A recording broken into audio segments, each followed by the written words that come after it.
Thank you. I won't be rushing out super soon, but I do have. Today is the last day of class, so that's one that I don't really want to miss. Now, Julie, I thought you were a little bit harsh with this thing about gloom and doom. I'm going to start here with some good news. Our employment is up since we bottomed out in December of '09. Employment in Michigan is up by about 150,000 jobs. And we have grown faster than the nation as a whole. So that's good news.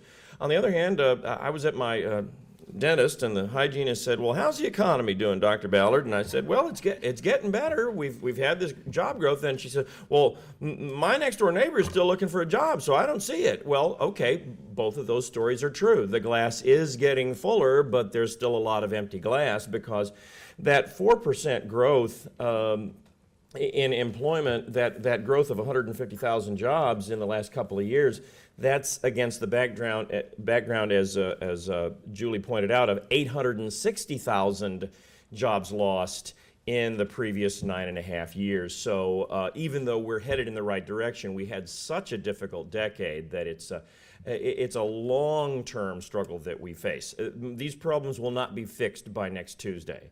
In fact, I'd like to quote from my friend Mitch Bean at an event in this very room a little bit more than 2 years ago. He said, "If somebody offers you a silver bullet, you should shoot him with it." And I think that's a good motto because we're naturally attracted to quick, painless, easy solutions that'll solve all of our problems without any cost or any difficulty. And I'm sorry to say, but unfortunately, those just don't exist.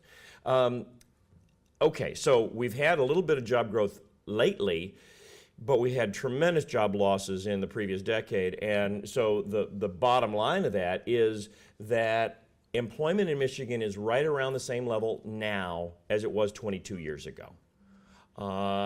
However, gross state product, that is the total value of all the goods and services produced in the economy, is larger by about 1/4 than it was. Now, there's a good and a bad to that. You want productivity to grow faster than employment. That means that there will be growing wages. But one of the big stories in the U.S. economy, really for the last 40 years, is that productivity growth hasn't necessarily translated into employment that would provide good wages for a broad spectrum of the population.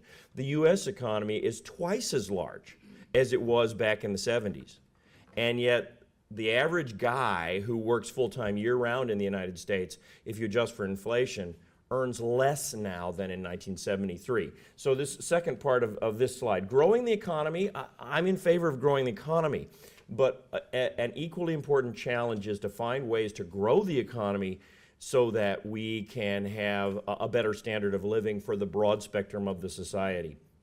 Now, I've already hinted in the last couple of moments at the fact that a lot of these trends go back not just 10 years. History didn't start with the downturn in the Michigan economy, which began in the middle of 2000.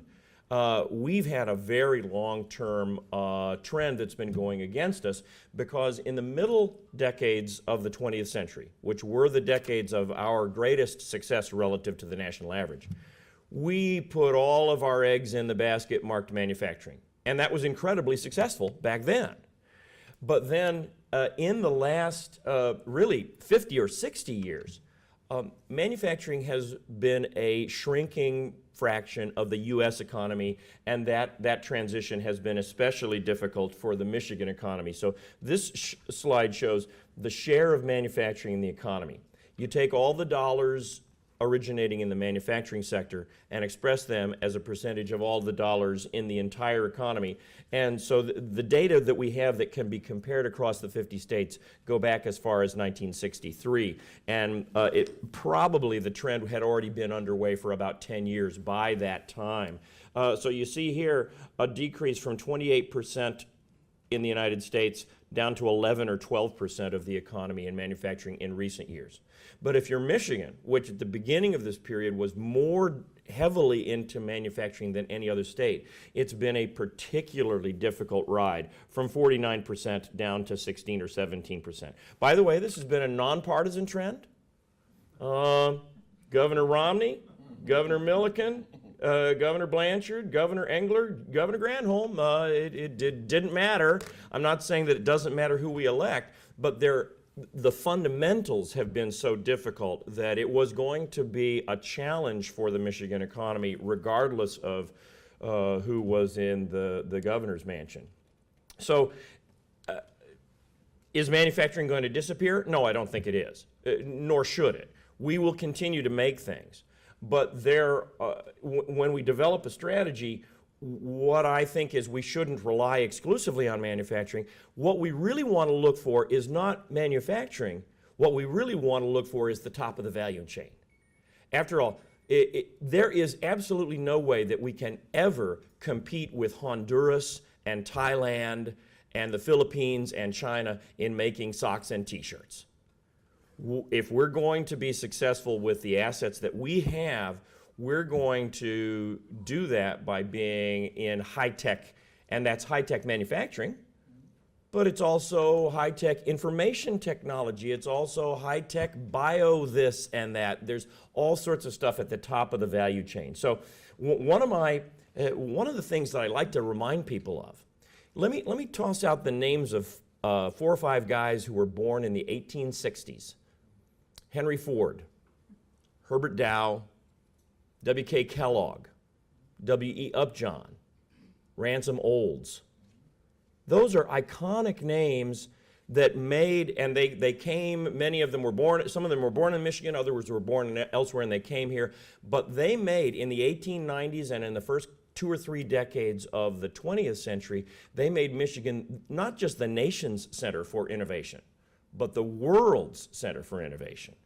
And we should celebrate that history, and I think it tells us that we could once again be the center for innovation. So an idea that I cooked up with my friend Tom Ivacco, who some of you may know from the Center for Local, State, and Urban Policy at the University of Michigan. How about having January be Innovation Month in Michigan? You know, February is Black History Month. We've got such and such a day or such and such a week. We could have a series of films on public TV and events in the public schools celebrating our history as a center of innovation and also pointing out, hey, there's a guy right now in Southfield who's got a laboratory in his garage who is doing something innovative that's going to transform our economy in the future. I wanted to, knowing that Julie was going to emphasize metropolitan areas, I thought that I would play on that a little bit. This slide shows there are 83 counties in Michigan. It shows per capita income in a selection of them. I've included the 7 counties that have the largest population. In order of population, those are Wayne County, Oakland County, Macomb, Kent, Genesee. Number 5 is Washtenaw, and number 5 is Washtenaw. Oh, I left one out. Anyhow, Ingham. Did I say 7? Whatever. The top 7 counties have more than half of the economy, more than half of the population of Michigan. And you can see that they are all above the median county in terms of per capita income. The story here is that most of the economic dynamism, I'm not saying that if you're in a rural area that's a bad place to live, but I am saying that most of the economic activity, for better or worse, is in the metropolitan areas. Now you notice, here's an exception, Leelanau County. In fact, there are 4 non-metropolitan counties in the top 10 in per capita income: Leelanau, Grand Traverse, Emmett, and Charlevoix. They're all right next to each other. They've all been very successful with attracting affluent retirees and with the tourist industry. But they are sort of the exceptions that prove the rule. Most of the counties that are below the median in Michigan in terms of per capita income are in the northern Lower Peninsula or in the UP, the rural areas. It's almost by definition, if you have a rural area but there's a whole lot of economic opportunity, people will move there and it won't be as rural as it used to be. And in fact, if the economic developers in the less densely populated counties, that is one of the big challenges they face. They want economic development, but they don't want to completely lose the rural character of their region.